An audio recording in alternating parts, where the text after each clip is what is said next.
So first of all, yeah, the channel was hacked, got it back today, and let's just get back to work. April's been actually hands down a pretty fine month in mobile gaming, and we've finally got hands on some of the biggest in the making for the past few years. Hello friends, this is Mobile, and here are over 20 new mobile games of April you must try on Android and iOS while it's hot.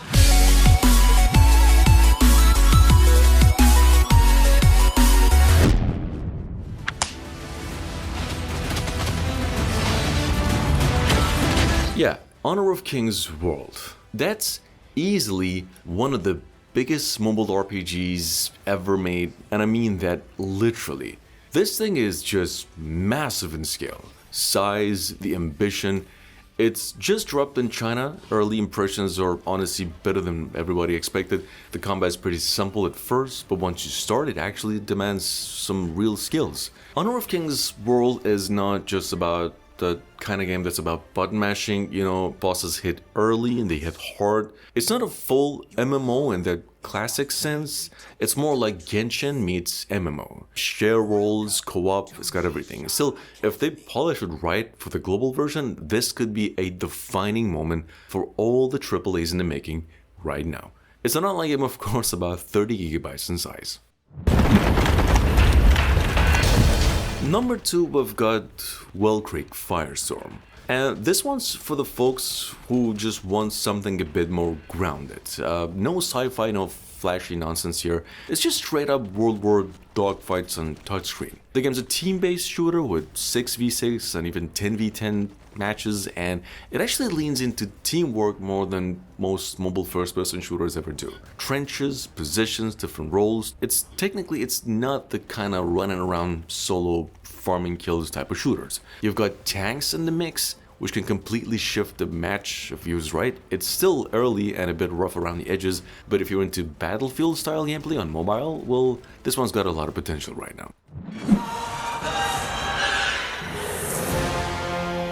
Genesis Wars finally starting to roll out, and this one's been quietly building up for a year or so. It's in soft launch right now, but there's already a lot going on with this thing. Genesis Wars, in fact, a full-on tactical game with that classic grid-based combat, but like it's also mixed with modern gacha collecting and a little bit inspired by the Fire Emblem. We've got a huge roster, story chapters ready to go, and a bunch of side modes like raids, hunts, faction missions to keep things moving. The combat's more about positioning and planning than speed here, but yeah, it's still a grind heavy underneath all that flash. If you're into strategy and building squads over time, this one's got some serious depth to it right now. It's about 20 gigabytes in size as well. Sorry about that.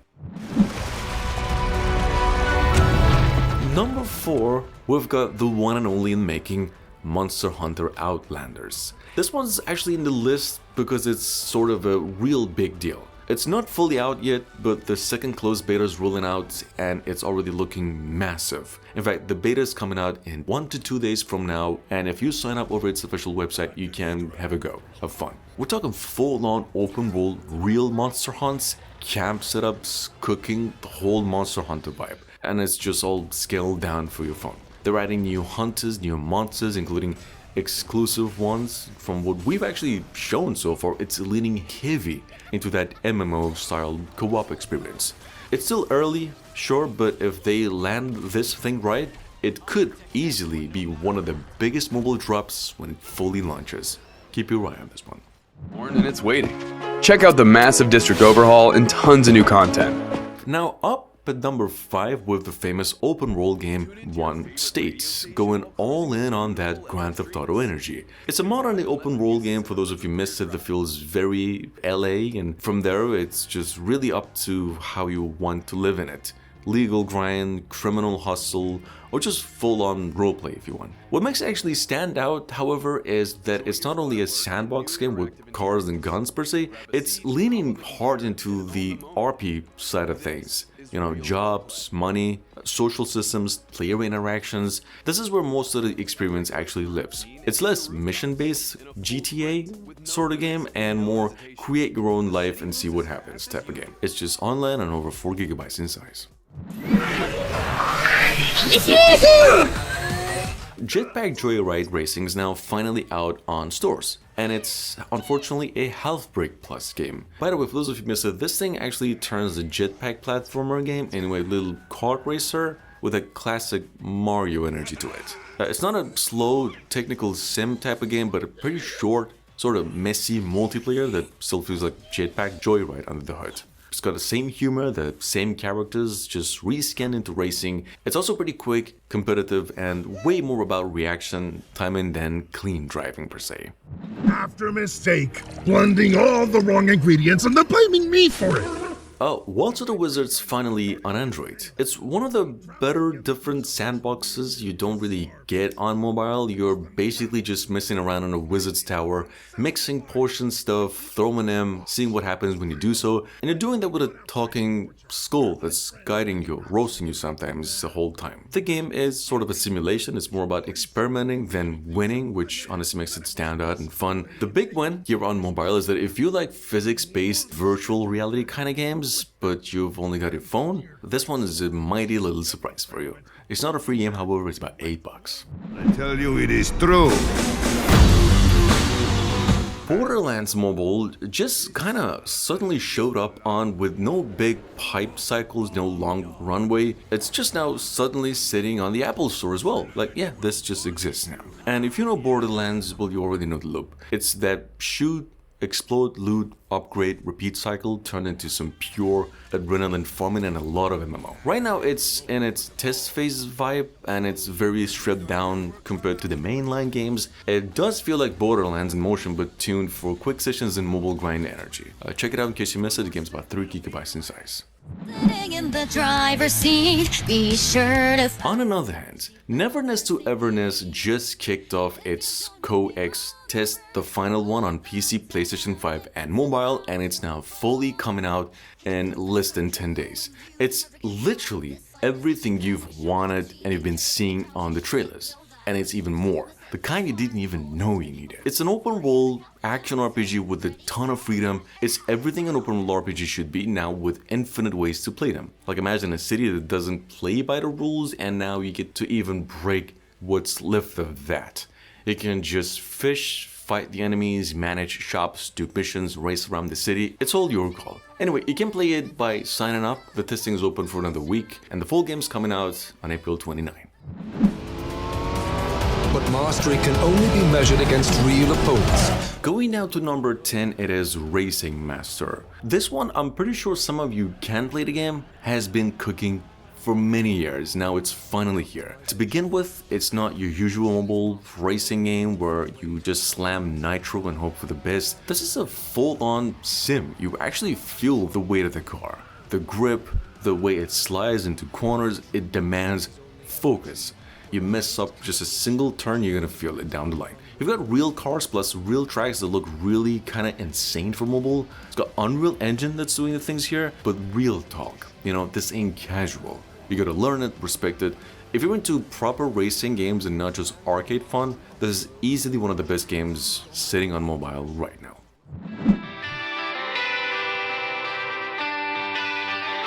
Farming Sim 26 is officially hitting to mobile, Android and iOS after April, bringing Giant Software's newest and long-running farming series to handheld. And if you're into rather, slower, more relaxing side of simulation games, this one looks set to deliver precisely just a ton of that. The new game in the making will feature 2 fresh maps, one based in Europe, another one in North America, and you'll also be able to raise animals and offsprings, and adding another layer of farming life sim. There's a ton going on with this game. It eventually will not be a free-to-play game. There will be a demo. The full game is going to be about $8. For those of you who missed it, Clover Pit, which is basically a slot machine roguelike game, because you missed it, just got a new DLC and it just got even more unhinged. They added this thing called the surgery machine, which lets you fuse charms together into something stronger, kind of messed up build as you go. We've got new charms, new combos, new endings, so there's more reason to dive back in the experiment if you've been putting it down for a while. It still, of course, leans heavily onto luck, but there's just enough strategy in how you build your setup that you're never gonna feel bored. Definitely not for everyone kind of game, but if you like dark, what am I even playing type of games, well, this one really hits.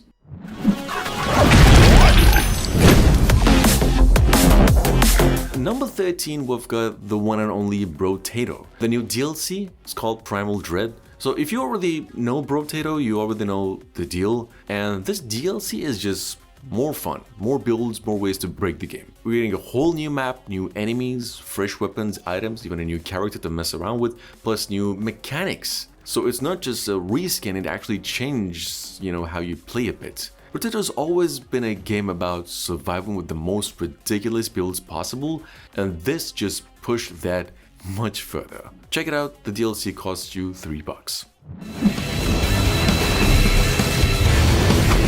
With that being said, Mongol Star Dive just dropped officially, in case you missed it. It's kind of flying under the radar, but shouldn't be. The game is basically one of the finest looking action RPGs mixed with creature collecting in the mobile gaming market, but the way it plays feels a bit more active than your usual setup if we're talking about collecting games. You're running a 3-character team and switching between them in the middle of the fight. Chaining skills, keeping the flow going as you go to not lose pace, and your monsterlings that you earn aren't just there for showing, they actually boost your abilities and change how you fight. It's got a pretty fast combat, pretty flashy game. It's got tactical once things click. Might not be a huge name globally yet, but if you're into ARPGs with a bit of depth and collection on the side, well, Mongol Star Dive really worth checking out.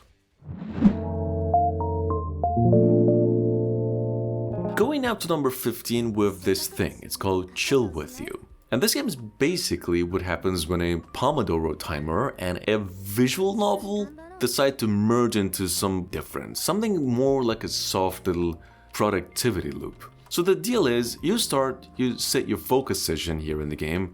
It's lo-fi music kicking in, rain ambience, you just kind of sinking into it. But there's actually a story running alongside the game as well. You've got this writer character who's trying to get her work done, and your focus sessions slowly feed into her story's progression. So you're narrating the story, you're working, and the game is kind of working with you. It's a pretty low pressure, super chill, very desk at night with the lamp on energy. Not really a game you play for action, more like something you keep open while you're trying to get your life together or something. But it's a pretty darn productive one as well. Number 16 with Knockout 2, Wrath of the Karen, which is just pure good old fighting, just the best way. So it's basically Punch-Out style boxing, but turning into a comedy fever dream where like every fight is some unhinged real world problem that gets solved with fists, unfortunately. So you're an FBI boxing agent here in the game. You're going through these weird, exaggerated opponents like grocery store meltdowns, folks just being angry, etc. All with their own attack patterns that you actually have to learn and counter. It's not mindless button mashing, and the best part is that there's no ads, no energy system, it's just straight gameplay. Pretty dumb, funny, but mechanically surprisingly solid. On another hand, Thus Doom and Madness is kind of a drop in and try not to die energy, kind of like the alien shooters from the first second you start playing. So you spawn in these cursed, demon-infested realm like a Diablo game with mutants, bosses, it's just chaos everywhere. The loop is pretty clean, addictive, you get to shoot, earn cash, upgrade, and push deeper. And then things get way worse in the best way. Same story here, it's not mindless blasting, you actually have to think a bit about building and timing or you're gonna get deleted fast. The game is offline friendly, pretty intense, there's a gritty, no comfort zone survival shooter vibe that just keeps pulling you back in. This has actually been out for almost a couple weeks right now. In case you missed it, Arrow Rush is one of those games that looks simple, but suddenly you're locked in so hard you're trying to figure out a way to just get back in the real world. You're holding down the tower, firing non-stop while the enemies keep stacking up, but the actual hook is a roguelike system, which makes everyone throw different skills at you, giving you something lightly inspired by the Bending of Isaac. And it's also got that Archero type feel, but a bit more defensive, more control. It's even offline, so you're probably always coming back for more. Simple idea, solid execution. Gears Tower Defense at number 19 is actually taking tower defense, classic tower defense, and throwing it into a steampunk machine. And you're not just placing towers in this game, you're building this mechanical fortress that keeps evolving as you go. The big hook here is the merge system. You combine gears, upgrade them, suddenly your defense setup starts chaining into something stronger, more complex. It's got that satisfying, okay, this is getting out of hand in a good way progression loop, and you've got the roguelike layer on top as well, making it all flashy, strategic, and leaning deep into that steampunk zone as well. Your journey begins by choosing a country. This determines your starting position on the map. At number 20 is the famous strategy game Supremacy 1914, but the definitive edition. And this one's not trying to rush it, it's the opposite.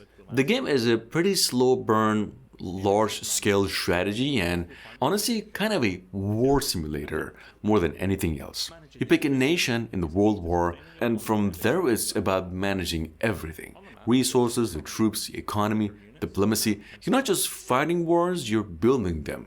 And sometimes avoiding them is just as important. We're talking up to 500 players in one map, all moving in real time. Anyway, if you like long-term strategy games where every decision actually matters, this one's pretty much built for that.